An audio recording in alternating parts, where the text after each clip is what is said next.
Hello students, welcome to the class. और आज हम लोग पढ़ने वाले हैं अपना इस लेसन को, जो कि हम ऑलरेडी पढ़ रहे थे, जिसका नाम है पीजेंट एंड फार्मर्स। और आज हम इसका थर्ड एंड लास्ट टॉपिक यहाँ पर कंप्लीट करेंगे, जिसका नाम है Indian farmer and opium production. तो ये लेसन, जैसा कि आप सभी को पता है, हम लोग पढ़ रहे हैं किसके रिगार्ड में, कि इस समय जो ब्रिटिशर्स थे, है ना, वो किस तरीके से इंडियंस को एक्सप्लॉइट कर रहे थे, उनका यूज कर रहे थे। ठीक है। और जो फार्मिंग एरिया था, जो फार्मिंग सेक्टर था, वो किस तरीके से चल रहा था। तो शुरू करते हैं अपने इस लास्ट टॉपिक को, फिर इसके बाद हम नया लेसन स्टार्ट करेंगे नेक्स्ट क्लास में। So this is me Bharti Neemkar, और हम लोग यहाँ पढ़ रहे हैं सोशल स्टडीज। आप सभी बच्चे हम लोगों को टेलीग्राम चैनल पे ज्वाइन कर सकते हैं, और इसके लिए आपको टेलीग्राम को डाउनलोड करना होगा। Okay, so let's begin with the topic Indian farmer and opium production. सबसे पहले हम ये सॉरी, एक सेकेंड, हम जरा इसकी इंक ऑन कर लेते हैं। यस। तो हम यहाँ पर चलते हैं ना, मूव टू इंडिया एंड देखते हैं कि what happening in the Indian countryside. ठीक है, in late 18th century and early 19th century, यानी कि 18वीं और 19वीं शताब्दी के बीच में, जब वो शुरू हो रही थी और खत्म हो रही थी, तो क्या चल रहा था। तो जो ब्रिटिश रूल था वो ग्रेजुअली इंक्रीज हो रहा था, स्टेब्लिश हो रहा था। ये तो था नहीं कि कम हो रहा है, वो बढ़ ही रहा था उस समय। ठीक है। तो जो रूरल थे, लैंडस्केप वाज रेडिकली ट्रांसफॉर्म, वो बहुत ही जबरदस्त तरीके से चेंज हुए, है ना। बहुत ज्यादा उसमें चेंजेस देखे गए, बदलाव देखे गए, और लोग उनसे खुश नहीं थे। तो British saw land revenue as a major source of government income. उन्होंने देखा कि भाई, जो लैंड रेवेन्यू है वो हमारा मेजर सोर्स ऑफ इनकम है ना। वो हर चीज का रेवेन्यू ले रहे थे, हर चीज का टैक्स ले रहे थे, चाहे वो ग्रासलैंड्स हैं, चाहे वो फॉरेस्ट है, चाहे वो ग्रेजिंग करवानी है एनिमल की। ठीक है। चाहे जो भी आप लैंड यूज कर रहे हो, आप उसको मतलब हर चीज का टैक्स आपको पे करना है। To build the resource of the state effort were made the impose a regular system of land revenue. अब यहाँ पर ये रेगुलर सिस्टम बन गया कि भाई, जो लैंड तुम लोग यूज कर रहे हो, हमें उसके ऊपर रेवेन्यू चाहिए, हमें उसके ऊपर टैक्स चाहिए। ठीक है।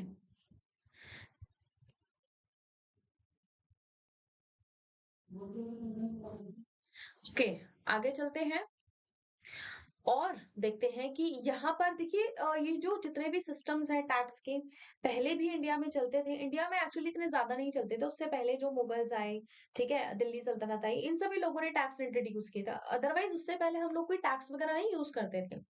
पर जो ब्रिटिशर्स आए, उन्होंने इतने सालों तक हमारे ऊपर मतलब रूलिंग की। ठीक है। रूलिंग करने के बाद इतनी ज्यादा डीप इम्प्रेशन वो हमारे ऊपर छोड़ के गए, कि जो शायद अभी तक चल ही रहे हैं। तो जो रेवेन्यू रेट थे वो बढ़ा दिए गए, है ना, कि टैक्स जिसका बड़ा लैंड होगा उसको बड़ा ज्यादा टैक्स देना पड़ेगा।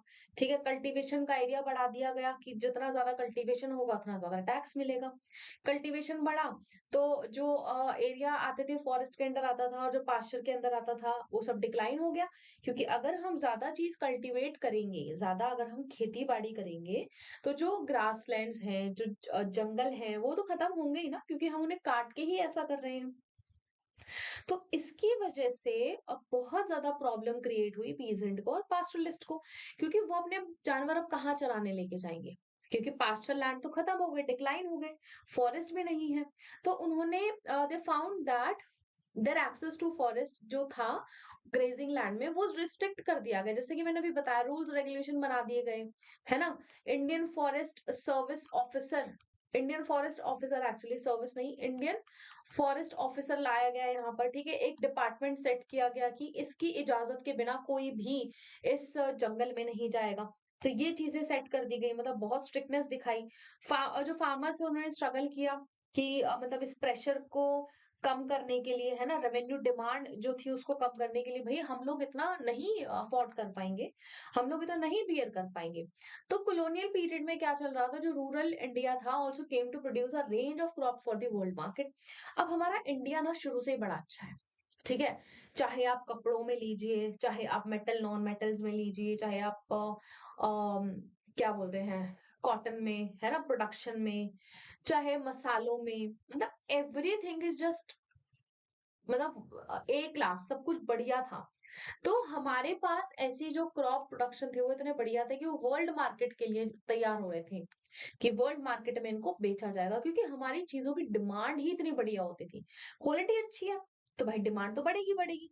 फिर अर्ली 19 सेंचुरी में क्या होता है, इंडिगो और ओपियम उगाने की, ये दो कमर्शियल क्रॉप्स थी, इनको बहुत प्रेशराइज किया गया, बहुत जोर डाला गया कि आपको यही दो फसलें उगानी है। ठीक है। पीजेंट जो थे वो शुगर केन प्रोड्यूस करते थे, कॉटन प्रोड्यूस करते थे, जूट व्हीट प्रोड्यूस करते थे कि वो भाई एक्सपोर्ट होनी है। और जो हमारी भारत की पॉपुलेशन है, जो यूरोप की पॉपुलेशन है, उसको क्या करवाना है, खाना खिलवाना है ना। अब ये कहाँ पर वो होता था, सप्लाई होता था, लैंकाशायर जो है और मैनचेस्टर इंग्लैंड में, इन दोनों लोकेशंस पे ये जो जितना भी ग्रेन्स थे ये सभी एक्सपोर्ट किए जाते थे टू द इंग्लैंड। अच्छा, उसके बाद अब एक सवाल है यहाँ पर कि जो इंडियन कल्टीवेटर थे, है ना, respond to their entry to the modern world of international commerce and trade. अब यहाँ पर जो जितने भी वो हैं, फार्मर्स हैं, है ना, या कल्टीवेटर है, मतलब किस तरीके से ये कमर्शियल ट्रेड में, इंटरनेशनल ट्रेड में ये एंटर हुए, ये क्वेश्चन है ना। दूसरा क्वेश्चन हम यहाँ पर ये देखेंगे कि जो हिस्ट्री है of one crop opium to get an idea of what colonial rule meant to peasant and how the market operated in the colonies. तो यहाँ पर जो अंग्रेज थे उन्होंने ये देखा कि जो ओपियम है ना, मतलब ये जो ओपियम का आइडिया था, ओपियम बोले तो अफीम, है ना, ये मतलब कुछ नशीली वो होती है फसल, अफीम इसको हिंदी में कहा जाता है। और दिस इज समथिंग, मतलब जिससे नशा होता है ना, तो ये उसके लिए यूज किया जाता है। तो मार्केट में जो कॉलोनीज थी वो किस तरीके से मार्केट को ऑपरेट कर रही थी, तो ये जानना जरूरी था। सबसे पहले इन्होंने टी प्लांटेशन बढ़िया किया, है ना, ट्रेड विद चाइना। जो हिस्ट्री है ओपियम की प्रोडक्शन इंडिया में was linked up with the story of the British trade with China. यानी कि जो ओपियम है वो पहले चाइना में ग्रो किया जाता था। ठीक है। अच्छा, सबसे पहले जो टी है वो भी चाइना में ही ग्रो की जाती थी। तो टी का जो इंपोर्ट था वो हम करते थे, यानी कि ब्रिटिशर्स करते थे, चाइना से इंडिया चाय मंगवाते थे। तो उनको चाय थोड़ी भारी पड़ने लगी कि भाई बाहर से मंगवाते हैं, महंगी पड़ती है चाय हम लोगों को, तो क्यों ना इसको भारत में ही उगाया जाए। तो उन्होंने बेस्ट लोकेशंस भी फाइंड कर ली कि असम में और दार्जिलिंग में सबसे बेस्ट क्वालिटी की चाय बिकती है ना, उगती है और फिर बिकती भी है। फिर लेट 18 सेंचुरी में क्या हुआ, जो इंग्लिश ईस्ट इंडिया कंपनी थी was buying T and silk from China, है ना, चाइना से मंगाते थे और फिर इंग्लैंड को बेचते थे। अब जो चाय थी वो इंग्लैंड में बड़ा पॉपुलर ड्रिंक बन गया, है ना। टी ट्रेड बहुत ज्यादा इंपॉर्टेंट हो गया कि भाई यहाँ से जो चाय है वो जानी ही जानी है, क्योंकि जो इंग्लैंड वासी हैं उनको चाय बहुत पसंद है। ओके, अब क्या किया जाए, तो इसका भी कुछ ना कुछ इलाज निकाला गया। तो 1785 में क्या हुआ, 15 million pound of tea was being imported into England. तो 15 मिलियन पाउंड की टी खरीदी गई चाइना से। तो बहुत बड़ा बिजनेस था ये उस समय, है ना। 15 million pound is such a huge amount. अच्छा, अब इस अमाउंट से बचने के लिए अंग्रेजों ने कोई ना कोई आइडिया तो जरूर निकाला होगा कि हम कैसे इस अमाउंट को बचा सकते हैं, क्योंकि वो लोग कुछ खर्च नहीं करना चाहते थे, हर चीज फ्री में चाहिए हम लोगों को। तो 1830 में figure had jumped over 30 million pound. अब ये चाय का जो एक्सपोर्ट इंपोर्ट था इंग्लैंड में वो 30 मिलियन पाउंड का हो गया। अब ये बहुत महंगा पड़ा। तो profit of east India company सारे टी ट्रेड पे डिपेंड हो गए, है ना, कि टी ट्रेड होना जरूरी है। अब इस समय उन्हें मतलब ये लगा कि मतलब कि जो प्रोडक्शन है, nothing that could be easily sold in China, मतलब कोई भी जो प्रोडक्ट है ना वो चाइना में आसानी से बेचा नहीं जा सकता, क्योंकि इवन उस समय भी और इवन आज के टाइम में भी अगर आप कोई भी सामान चाइना में बेचना चाहते हो तो it is not so easy to sell there. वैसे ये वर्ल्ड की सबसे बड़ी मार्केट है, ठीक है, बहुत बड़ी पब्लिक है यहाँ पर। अगर आप अपना कोई सामान लॉन्च करते हो तो वो हार्डली चाइना में जाता है, क्योंकि चाइना बाहर का सामान नहीं खरीदता, ठीक है, बल्कि अपना सामान दूसरे के मार्केट में डालता है। तो कन्फ्यूशियन रूलर ऑफ चाइना जो थे, the Manchus were suspicious of all the foreign merchant. ये हमेशा सस्पिशियस ही रहते थे, हर किसी पे डाउट, हर किसी पे डाउट, किसी को मतलब फ्रेंड की नजर से हम देखते ही नहीं है। तो उनको ये डर लगता था कि that the merchant would medal in local politics and disturb the authority. अब वो चाइना को ये लगता था कि जिस तरीके से जो ब्रिटिशर है उन्होंने इंडिया में एंटर किया, है ना, पहले वो एज अ टूरिस्ट आए कि चलो हम तो घूमने आए हैं, हमें ऐसे ही कुछ सामान वामान खरीदना है। फिर उन्होंने लोगों के साथ इंटरेक्शन शुरू कर दिया, है ना? तो लोग भी बड़े खुश हुए, चलो अंग्रेज़ों से हमारी बात हो रही है, ये हमारे मेहमान हैं, हम ऐसे ही ट्रीट करते हैं सबको। फिर उन्होंने हमारे ऊपर कब्ज़ा जमाना शुरू कर दिया। तो चाइनीज़ यही सोचते थे कि जिस तरीके से इंडिया में एंटर हुए, वो भी हमारे लोकल पॉलिटिक्स के साथ मेडल होंगे और फिर हमारी पूरी अथॉरिटी को डिस्टर्ब कर देंगे अथॉरिटी को। तो हम नहीं चाहते कि जो ब्रिटेन है वो हमारे पास आए। इसीलिए वो फॉरेन गुड्स की एंट्री बहुत रिस्ट्रिक्ट करके रखते थे और स्टिल आज भी ऐसा ही होता है। तो बहुत अच्छी चीज़ है वैसे तो ये, है ना? हम सबको ऐसे करनी चाहिए। पर शायद हर किसी की मार्केट इतनी बड़ी नहीं है जितनी बड़ी चाइना की है। अगर चाइना किसी दूसरे को भी सामान ना भेजे ना, सिर्फ़ अपनी-अपनी मार्केट को ही कंज़्यूम करवाए, तो भी वो बहुत पैसे कमा सकता है। अब यहाँ पर in such a situation how could western merchant finance the tea trade? अब टी ट्रेड को किस तरीके से फाइनेंस किया जाए, ये सिचुएशन आ गई यहाँ पर। तो how could they balance their trade? अब ट्रेड को बैलेंस करना ज़रूरी है। अब बैलेंस क्या होता है ट्रेड को करना? देखिए, मतलब हम यहाँ पर एक कंट्री है, मान लीजिए ये इंग्लैंड ही ले रही हूँ अभी, ठीक है? इंग्लैंड है। अब इंग्लैंड क्या करेगा? इम्पोर्ट करेगा और एक्सपोर्ट करेगा, ठीक है? इम्पोर्ट मतलब खरीदना और एक्सपोर्ट मतलब बेचना, ठीक है भई? अच्छा, अब मान लीजिए कि जो इंग्लैंड है, उसके पास एक्सपोर्ट करने का सामान ज़्यादा नहीं है। मान लीजिए कि उसने 100 मिलियन पाउंड का सामान बेचा, ठीक है? एक्सपोर्ट किया और उसने 150 मिलियन पाउंड का सामान खरीदा। यहाँ पर तो नुकसान हो गया 50 मिलियन पाउंड का, है ना? ये लेस में आ गया, तो ये बैलेंस नहीं हो पाया, ये सरप्लस में नहीं है, this is the negative amount. अब अगर इसको अपना अमाउंट बैलेंस करना है, तो यहाँ पर या तो ये 150 या 160 मिलियन पाउंड की क्या करें, सेल करें, या फिर इसको अपना जो इम्पोर्ट है, जो इसकी खुद की बाइंग है, वो 100 मिलियन पाउंड कर ले या 90 मिलियन पाउंड कर ले, ताकि इसको सरप्लस में यहाँ पर अमाउंट मिले या इसको सरप्लस में यहाँ पर अमाउंट मिले। तो this is called balance of trade, कि जो भी आप ट्रेड कर रहे हो, आप उसको बैलेंस करके चल रहे हो, आपको ना नुकसान हो रहा है ना फायदा हो रहा है, लेकिन फायदा होना ज्यादा जरूरी है। अगर आपका बैलेंस ऑफ पेमेंट, किसी भी कंट्री का बैलेंस ऑफ पेमेंट नेगेटिव चलता है, तो वो सरकार घाटे में रहती है, ठीक है? आगे चलते हैं। तो they could bye T only by paying the silver coin और द बुलियन। अब अगर आप टी खरीदना चाहते हो, तो आपको या तो सिल्वर चांदी के सिक्के देने पड़ेंगे या सोने के बुलियंस देने पड़ेंगे। ये तो बड़ी समस्या थी। This meant an outflow of the treasure from England and prospect that created widespread anxiety. अब उन्हें चाय खरीदनी बहुत जरूरी है, क्योंकि चाय फेमस हो गई इंग्लैंड में। अब अगर हम लोगों को चाय चाहिए, दैट मीन्स 50 मिलियन पाउंड का जो अमाउंट था वो 30 मिलियन पाउंड हो गया, डबल हो गया बिल्कुल, ठीक है? तो अगर हमें चाय भी चाहिए, हमारे पास पैसे खत्म हो चुके हैं, ठीक है? हमारे पास पैसे खत्म हो गए, तो मुझे क्या करना पड़ेगा? मुझे चाय खरीदनी है, तो मैं क्या कर रही हूँ, तो सिल्वर के कॉइन दे रही हूँ या गोल्ड के बुलियन दे रही हूँ कि भाई मुझे चाय दे दो, चाहे तुम मेरा कुछ भी ले लो। तो इससे क्या हुआ कि देश में मतलब गुस्सा फैल गया कि हम ऐसा नहीं करेंगे, हमारा जो ट्रेजर है हम खाली नहीं करने देंगे। तो ये बिलीव किया जाता है कि जब लॉस ऑफ ट्रेजर का जो डर था, improvised the nation and depleted its wealth. अगर हम लोग वही अपना ट्रेजर खाली करेंगे सिर्फ एक चाय के लिए, तो इससे तो हमारा बहुत बड़ा नुकसान है। Merchant therefore look for a way to stop this loss of silver. अब जो मर्चेंट थे वो भी नहीं चाहते थे कि भाई चांदी का नुकसान हो, तो वो कुछ ऐसा सर्च कर रहे थे कि चाइना में ऐसा कुछ बेचा जाए, ताकि वो चीनी कह रही हूँ, वो चाय वहां से खरीद पाए, कि मतलब इंग्लैंड बेच रहा है कुछ चाइना को, चाइना से चाय खरीद रहा है, तो वो बैलेंस हो जाए वहां पर। तो 16th सेंचुरी में Portuguese introduce opium into China. अब पोर्तुगीज ने क्या इंट्रोड्यूस किया? ओपियम। ओके। उसके बाद ओपियम एक ऐसी कमोडिटी थी, हाउएवर मतलब primarily for its medical properties and used to minuscule quantity for its certain type of medicine. मतलब ये मेडिसिन के फॉर्म में यूज किया जाता था, ठीक है?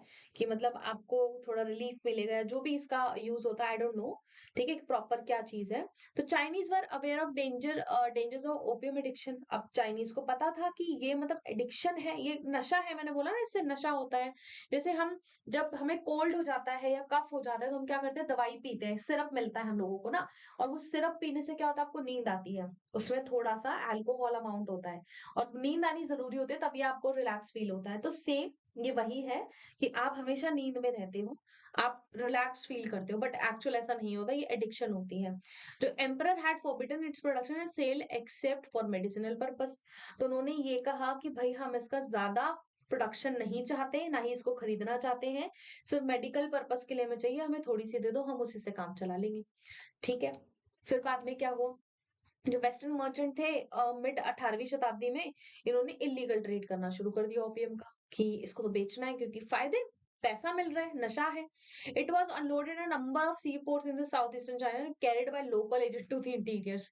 तो इन्होंने क्या किया कि अब ये चोरी छुपे, जो चाइनीज लोग हैं चोरी छुपे सी पोर्ट्स पर ओपियम आ रहा है, लोग उसको खरीद रहे हैं, और वो इंटीरियर पार्ट्स में जा रहा है कि लोग उसका एडिक्शन स्टार्ट हो गया लोगों को। तो 1820 में क्या हुआ, 10,000 crate were being annually smuggled into China. मतलब ये बहुत ज्यादा बड़ा अमाउंट था, यानी जो क्रेट्स होते हैं ना बड़े बड़े, तो वो 10,000 क्रेट आते हैं हर साल और वो चाइना में स्मगल किए जाते हैं। तो इसीलिए जो ड्रग्स होते हैं, कोकेन होता है और ये सभी चीजें क्या, ये इलीगली किसी ना किसी कंट्री में भेजी जाती है। ठीक है, ये ऐसे नहीं मिलती मार्केट में, अच्छा लाओ सर मुझे ड्रग्स दे दो, ऐसा नहीं होता, दुकान पे मिल रहा है, तो ये इलीगल चीज है। इसकी एक छोटी क्वांटिटी मतलब रिलीफ में भी करती है, अब ये सिर्फ डॉक्टर्स को पता होता है, ठीक है, हम लोग ऐसा नहीं कर सकते। एनीवेज, तो 15 years later over 35 crates were being unloaded every year। अब नंबर बढ़ गया भाई, 35,000 क्रेट अनलोड होने लगे। तो वाइल जो इंग्लिश थे cultivate a taste for Chinese tea and the Chinese become addicted to opium. अब यहाँ पे जो इंग्लिश लोग थे वो चाइना की चाय के लिए, मतलब वो वहां पर वो एडिक्ट हो गए चाइना की चाय के, कि बहुत अच्छा टेस्ट है। और चाइनीज एडिक्ट हो गए ओपियम के, कि भाई अब हमें ओपियम चाहिए, हमें ओपियम नीड है हमारी। People of all classes to the drug shopkeeper and peddler official and army man, aristocrat and paupers. तो यहाँ पर सभी, चाहे दुकानदार है, यहाँ पर कहा चाइना में, चाहे दुकानदार है, चाहे राह चलता आदमी है, चाहे ऑफिसर्स हैं, आर्मी मैन है, अमीर लोग हैं, गरीब लोग हैं, सभी ड्रग एडिक्ट यहाँ पर यानी चाइना में हो चुके हैं। Everyone is addicted. अब इसके बाद क्या हुआ, ये तो बहुत इंटरेस्टिंग चैप्टर हो गया। तो जो लिन जी जू था, ये व्यक्ति थे, स्पेशल कमिश्नर थे एट कैंटन में 1839 में।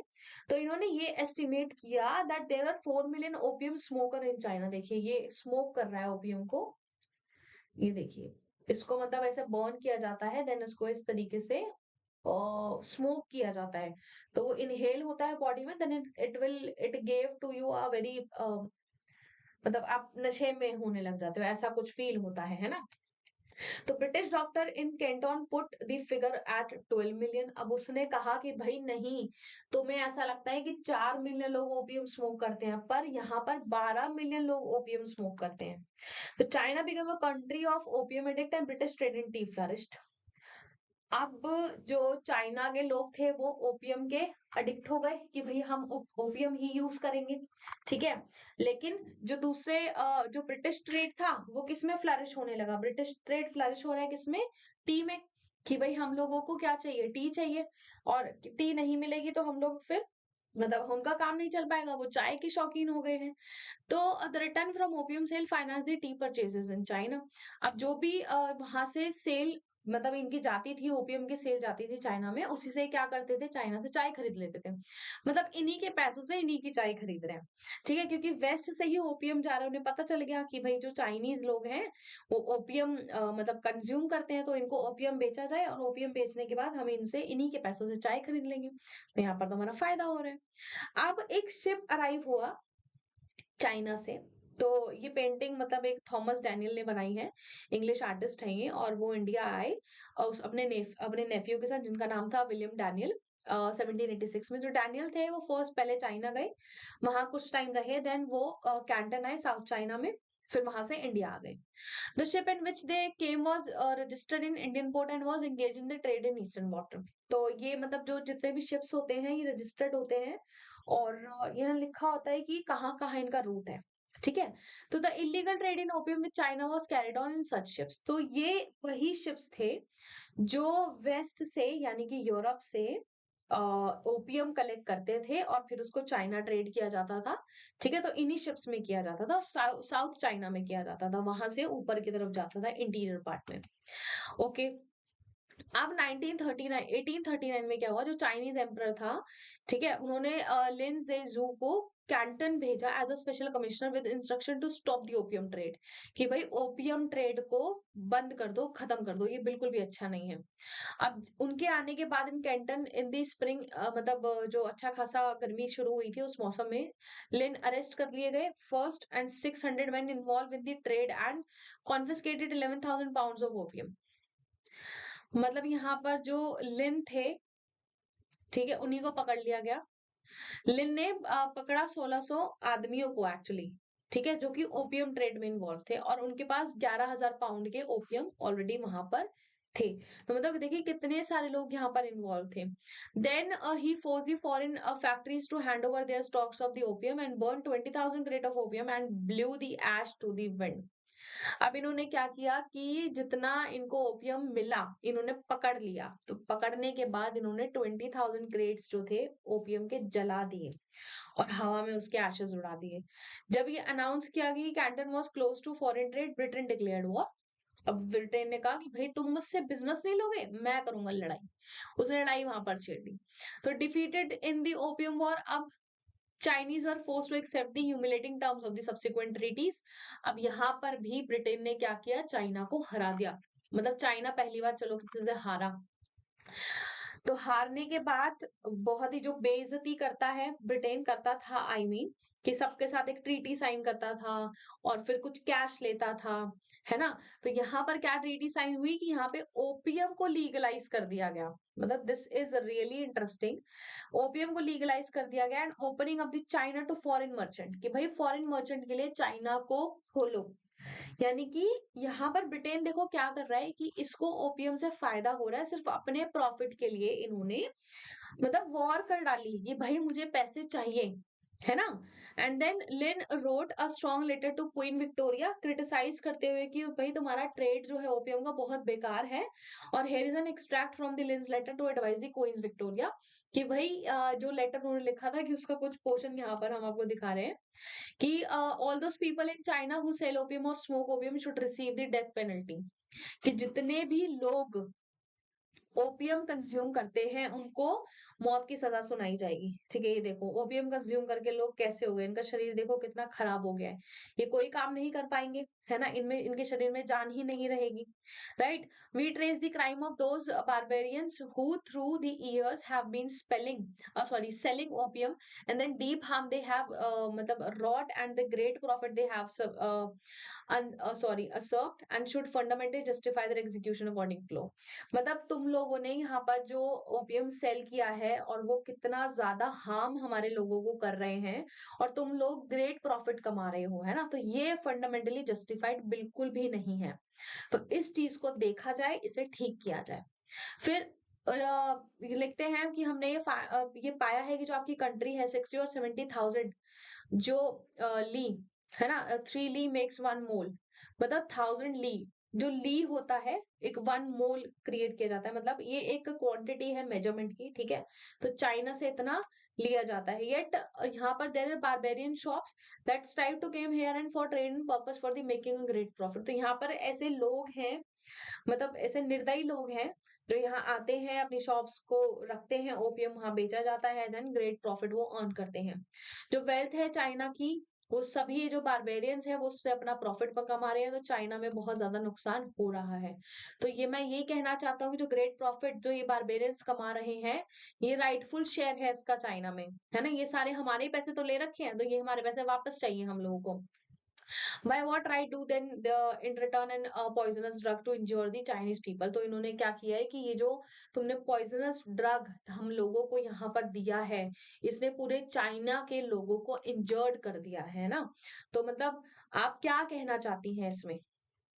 फिर दूसरा ये लिखते हैं, ये मतलब ये लेटर का पार्ट चल रहा है सारा, की जो जो चाइना का वो थे मिनिस्टर थे, उन्होंने लिखा है ये विक्टोरिया को कि देखो आप कितना हार्म कर रहे हो हमारे कंट्री को। तो वो कह रहे हैं मैंने ये भी सुना है कि that the smoking of opium is very strictly forbidden by your country. कि तुमने, कि ब्रिटेन ने अपनी कंट्री में तो स्ट्रिक्ट किया हुआ है कि कोई नहीं लेगा, बट हम दूसरी कंट्री को ये प्रोवाइड कर रहे हैं, but that is because the harm cause by the opium is clearly understood. इसका मतलब ब्रिटेन को पता था कि जो ओपियम है उसका जो यूज है वो कितना ज्यादा डेंजरस है ना। Since it is not permitted to do harm to your own country, and even less should you let it be passed on to the harm of the other countries, how much less to China।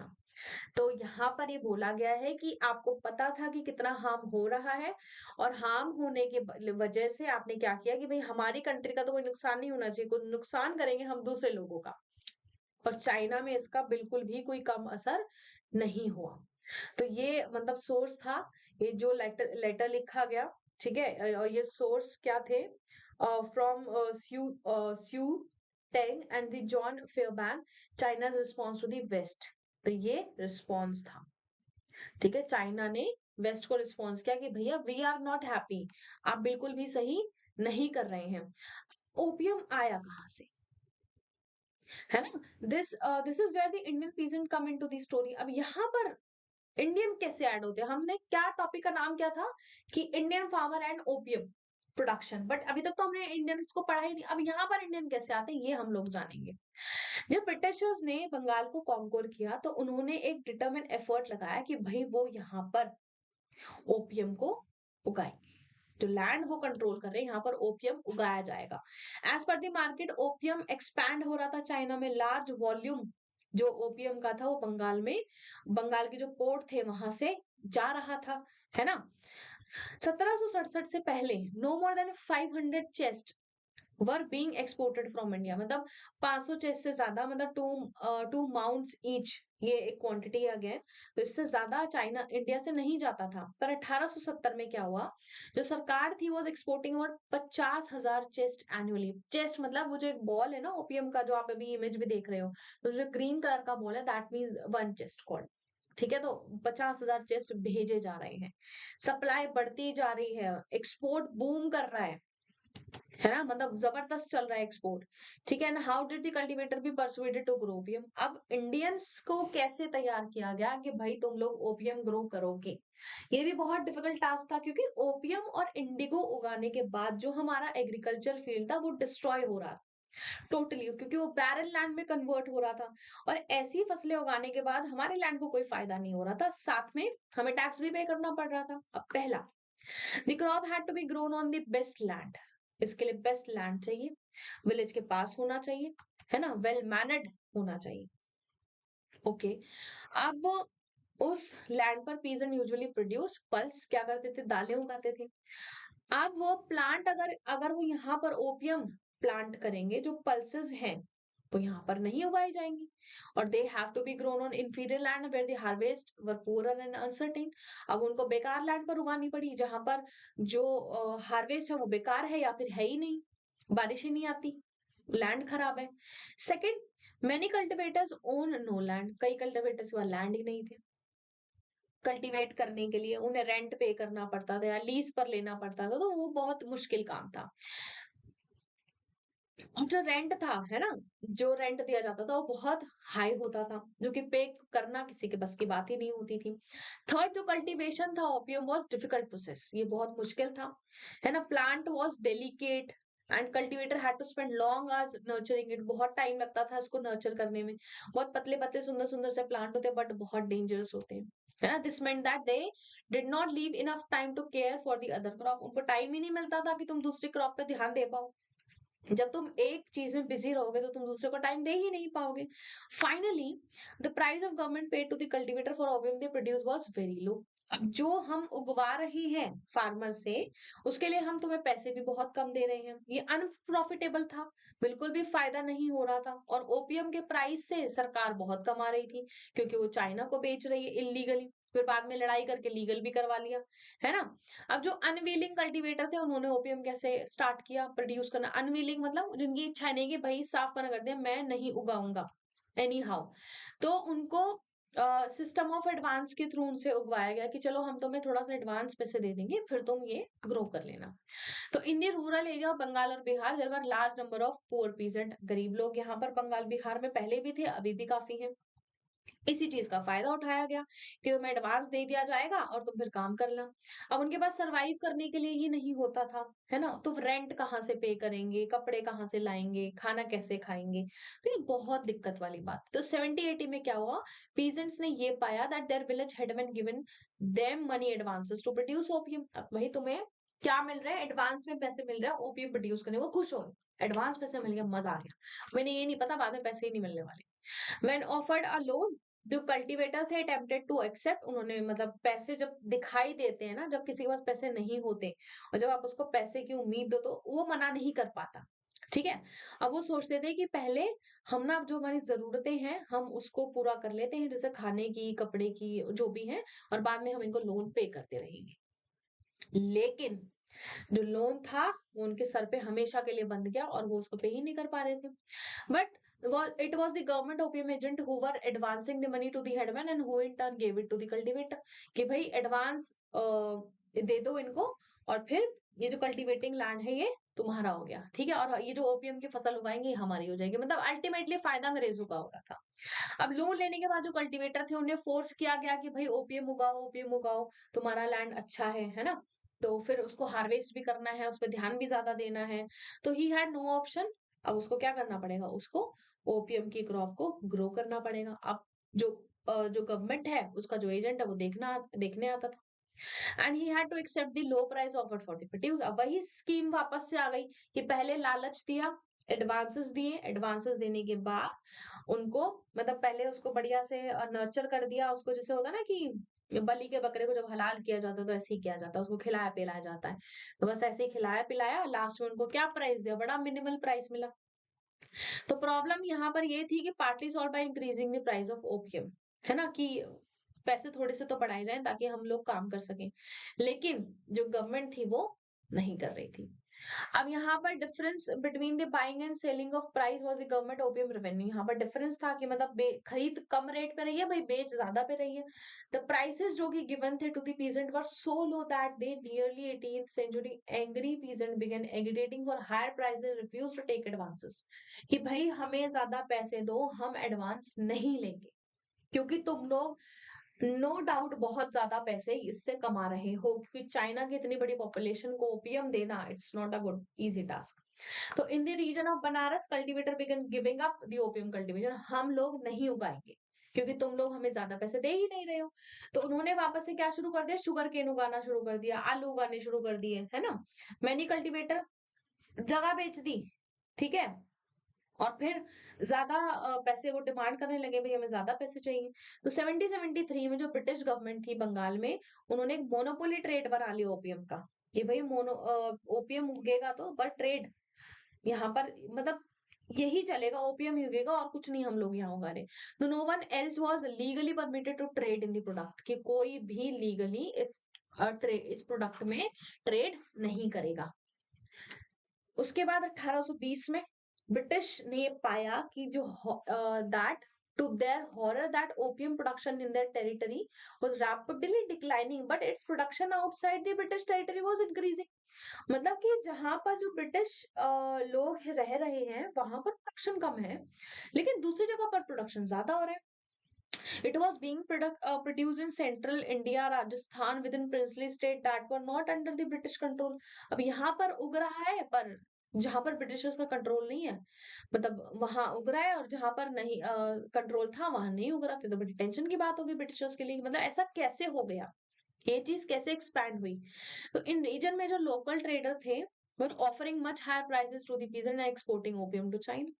अब ये लोग यहाँ पर ये क्या चालाकी कर रहे थे कि जो अंग्रेज हैं उनसे ज्यादा प्राइसेस में चाइना को ओपियम एक्सपोर्ट कर रहे थे।